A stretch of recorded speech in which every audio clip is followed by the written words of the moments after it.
Selamat pagi anak-anak. Assalamualaikum warahmatullahi wabarakatuh. Berjumpa lagi dengan Bu Guru hari ini di pembelajaran tema 2 menyayangi tumbuhan dan hewan, subtema 3 menyayangi tumbuhan, pembelajaran kelima. Anak-anak jangan lupa sebelum kalian mulai beraktivitas pastikan kalian melaksanakan prosedur COVID-19. Jangan lupa mencuci tangan, menggunakan masker saat keluar rumah, dan jangan keluar rumah jika memang tidak diperlukan. Sebelum kita mulai pembelajaran hari ini, mari kita berdoa bersama-sama sesuai dengan keyakinan kita masing-masing. Berdoa mulai.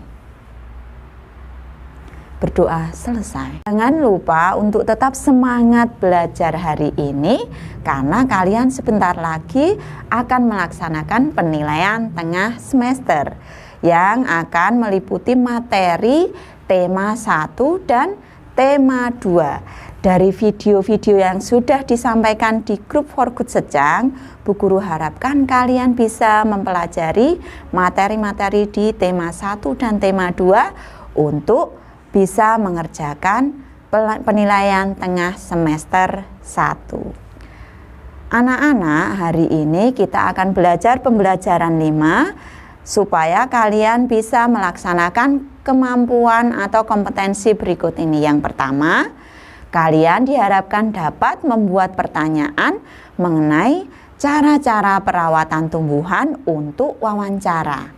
Yang kedua, kalian dapat melaporkan hasil wawancara mengenai cara-cara perawatan tumbuhan dengan lafal dan intonasi yang tepat.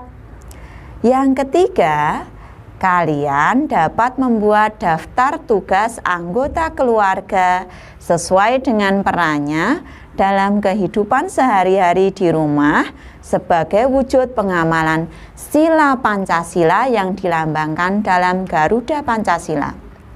Yang keempat, dengan mengingat kembali peristiwa yang telah dialami, kalian dapat menceritakan pengalaman menjalankan tugas berkaitan dengan perannya dalam kehidupan sehari-hari di rumah sebagai wujud pengamalan sila Pancasila yang dilambangkan dalam Garuda Pancasila.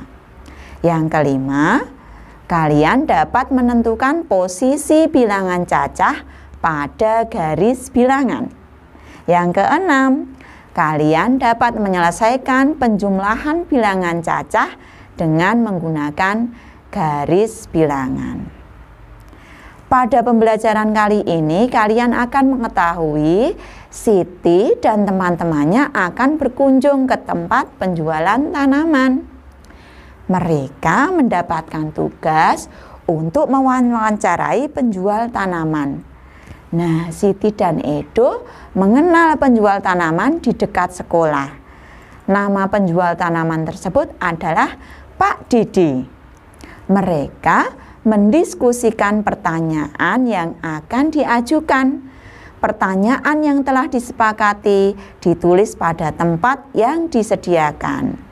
Yuk, kalian bantu Siti menuliskan pertanyaannya. Kalian tentunya masih ingat pada pembelajaran 4 sebelumnya ada pertanyaan yang berkaitan dengan tugas untuk wawancara. Nah, di buku paket diminta untuk mewawancarai penjual tanaman di sekitar sekolahmu menggunakan pertanyaan yang sudah ditulis tadi. Kalian bisa menceritakan hasil wawancara dengan penjual tanaman dengan lafal dan intonasi yang tepat. Karena saat ini kita masih dalam masa pandemi COVID-19, maka anak-anak bisa melakukan wawancara dengan orang tua kalian atau tetangga kalian yang suka bercocok tanam. Jangan lupa pedoman penggunaan kata tanya pada pembelajaran 4, yaitu 1. Kata tanya apa? 2. Kata tanya siapa? Yang ketiga kata tanya mengapa? Yang keempat, kata tanya bagaimana. Yang kelima, kata tanya kapan. Kata tanya apa berarti menanyakan apa yang dibutuhkan atau yang berkaitan dengan bercocok tanam.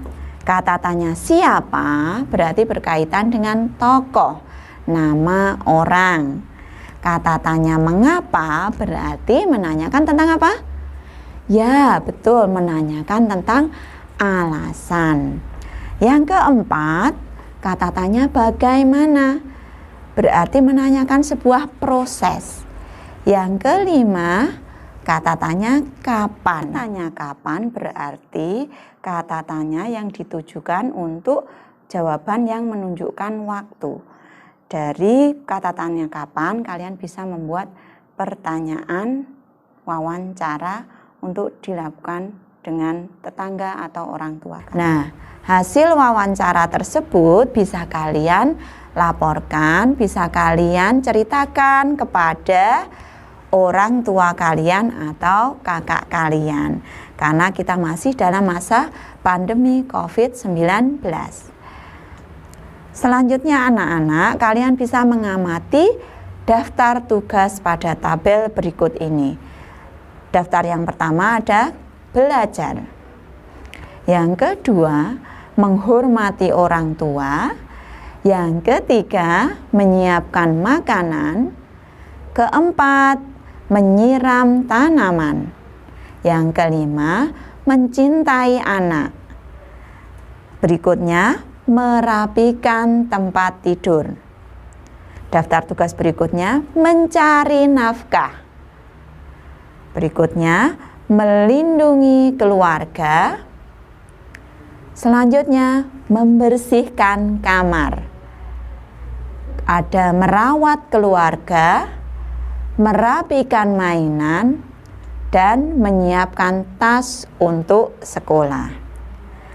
Kelompokkan daftar tugas-tugas tersebut berdasarkan peran anggota keluarga pada tabel yang tersedia.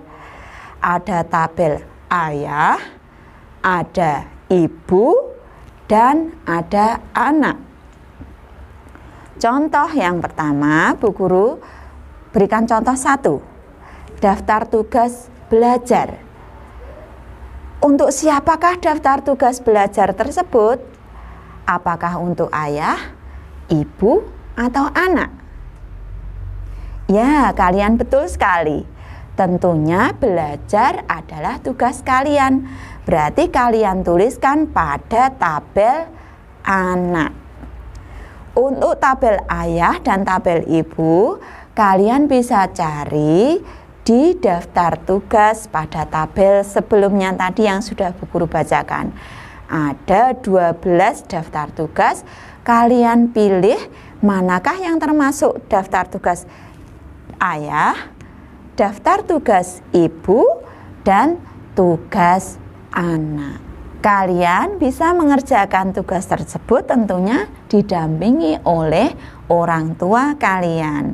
Jika ada hal yang masih belum tepat, bisa kalian tanyakan kepada ayah atau ibu kalian. Baik anak-anak, masih semangat ya untuk belajar hari ini? Nah, kalian bisa menuliskan pengalaman kalian ketika menjalankan tugas tadi yang berkaitan dengan tugas kalian dalam kehidupan sehari-hari di rumah. Bagaimanakah pengalaman kalian ketika kalian melaksanakan tugas kalian ketika belajar? Atau misalnya kalian sedang belajar seperti saat ini, karena belajarnya dari rumah, didampingi oleh orang tua kalian, bagaimana pengalaman kalian? Kalian bisa ceritakan di buku tugas kalian masing-masing dengan kalimat yang tepat. Jangan lupa awal kalimat selalu gunakan huruf kapital. Kalian harus ingat kembali penggunaan huruf kapital pada awal kalimat, penggunaan untuk nama orang, nama hari, dan nama kota.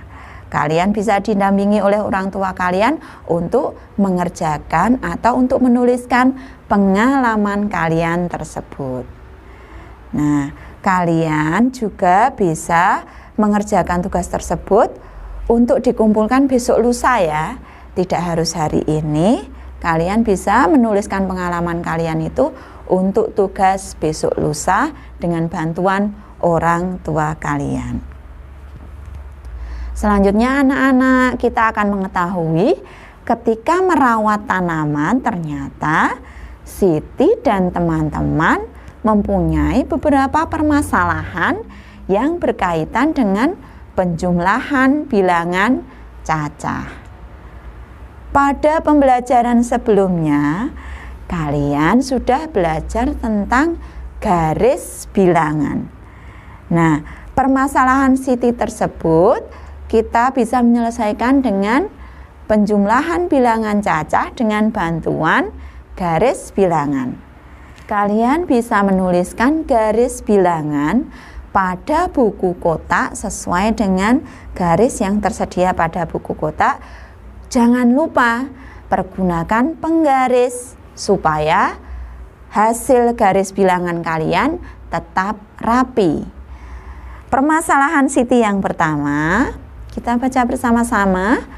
Panjang sebuah ranting kayu 5 cm.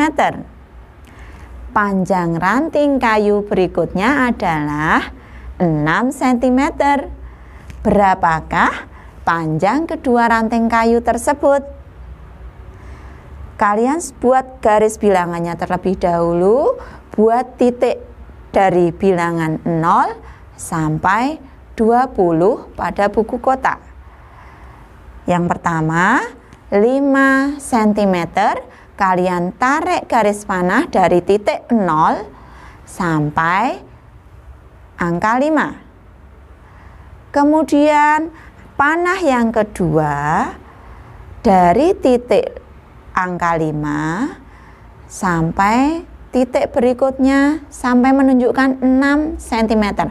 Ambil 6 titik dari angka 5. Maka jika ditarik garis dari 0 kemudian 5 tambahkan 6 lagi, maka kalian akan mendapatkan satu garis lurus panah dari 0 sampai mendapatkan hasil, yaitu berapa anak-anak?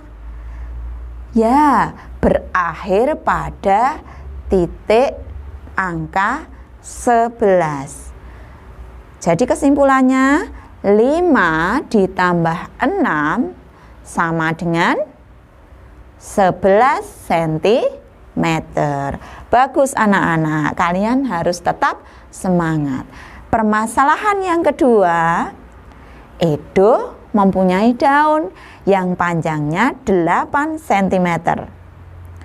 Benny memegang daun yang panjangnya juga 8 cm. Berapakah panjang kedua daun tersebut? Yang pertama, kalian harus menggambar garis bilangan terlebih dahulu. Buat dari titik 0 sampai titik 20.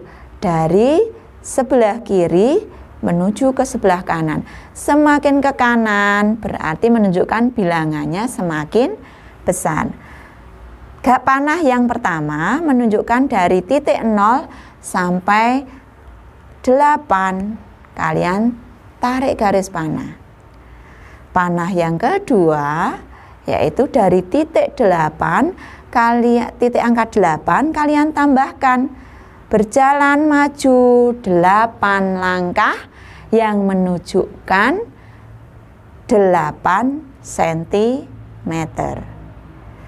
Panah yang ketiga, maka itu adalah hasil dari penjumlahan 8 cm ditambah 8 cm. Maka hasilnya 0 sampai titik angka 16. Kalian tarik garis lurus, jangan lupa selalu pergunakan penggaris supaya rapi. Jadi bisa kita tarik kesimpulan bahwa 8 ditambah 8 sama dengan 16. Demikian dua contoh penyelesaian soal dari Bu Guru. Kalian bisa lanjutkan mengerjakan soal nomor 3, nomor 4, dan nomor 5 dengan cara yang sudah Bu Guru sampaikan sebelumnya tadi di nomor 1 dan nomor 2. Anak-anak harus ingat, meskipun penjumlahan tersebut terlihat mudah, tapi ingat ketika kalian menggambarkan di buku kotak kalian, buku matematika kalian, harus memperhatikan langkah-langkah menarik garis panah sesuai dengan bilangan pada pertanyaannya. Kalian sudah pernah belajar pada pembelajaran sebelumnya menggunakan garis bilangan. Gunakan garis bilangan tersebut dengan tepat, maka kalian akan mendapatkan hasil yang sesuai pada titik angka yang sesuai. Kalian harus tetap semangat meskipun ini hanya penjumlahan, tapi kita menggunakan garis bilangan harus kalian gambar dengan rapi dan terbaca. Demikian tadi anak-anak yang Bu Guru sampaikan. Semoga apa yang Bu Guru sampaikan pada pembelajaran 5 kali ini bisa bermanfaat untuk kalian. Sampai bertemu pada pembelajaran berikutnya. Bu Guru akhiri. Wassalamualaikum warahmatullahi wabarakatuh.